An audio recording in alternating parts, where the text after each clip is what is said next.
Republican Congresswoman and MAGA cultist Marjorie Trader Greene recently went on Alex Jones' show InfoWars, and for the first time in that show's history, Alex Jones was not the craziest, least coherent person.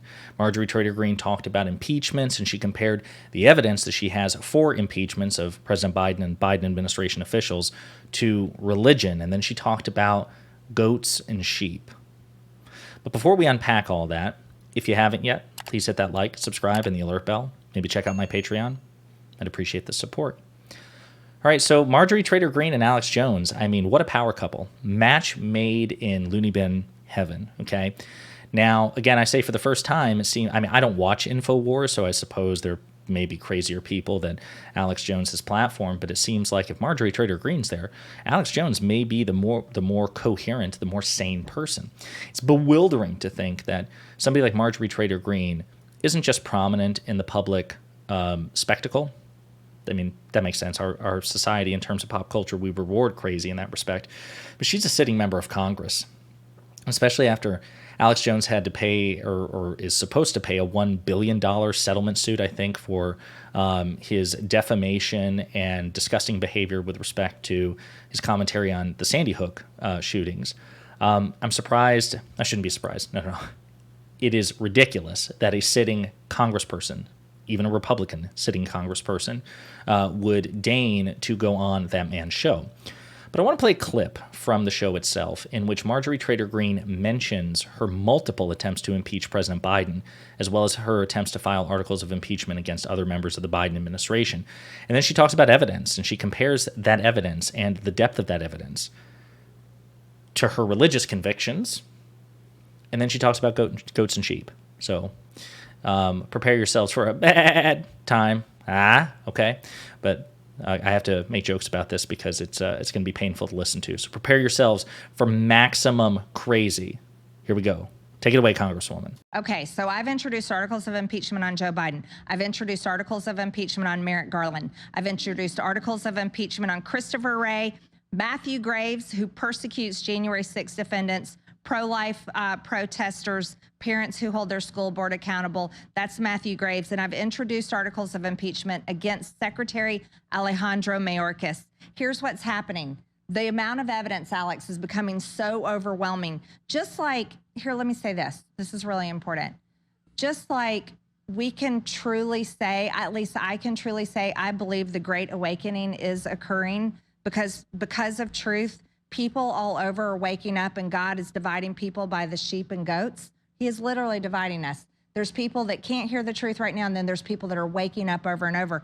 The amount of truth that is basically just coming out throughout Congress is forcing the will of Congress, forcing the will of Republicans. Republicans that wouldn't act before are now becoming willing to act. So as we've discussed, impeachment is probably going to be a political disaster for the GOP. I don't know what evidence she's talking about. The fact that she's comparing it to her religious convictions makes me think she's telling on herself, because regardless of whether or not you are religious or anybody else, it's not a matter of evidence, it's a matter of belief. That's the whole point of religion. So I don't know why you would compare.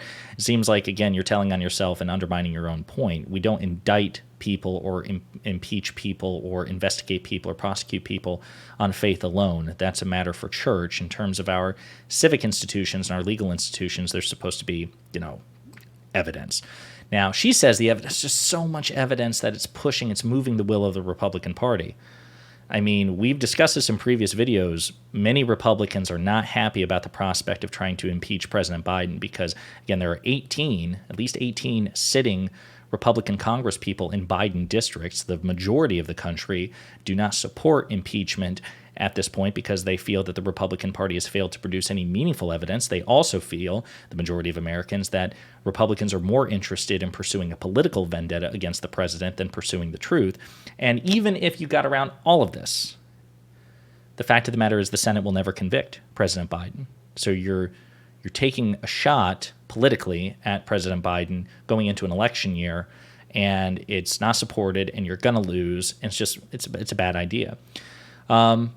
So yeah, no, listen, it's our second Marjorie Trader Greene video of the day. I just saw it and I was like, wow, this, even for her, this is very bizarre. And the goats and the sheep. I have no idea. That was actually, that may not be the least coherent thing that she's ever said. I mean, she said some pretty incoherent things. So those of you who may have more eidetic memory with respect to MTG, you could probably say that, well, actually, no, man, this is one of the most coherent, insane things that she's ever said. But this is a sitting Republican congresswoman. This is a person who wields state power on behalf of her state in the federal government. And I'm trying to think what good she is for Georgia. What has she done for Georgia besides these BS, gotcha, culture war crap and attempting to overthrow, the Democratic Republic for the sake of her cult leader? It's absolutely bizarre.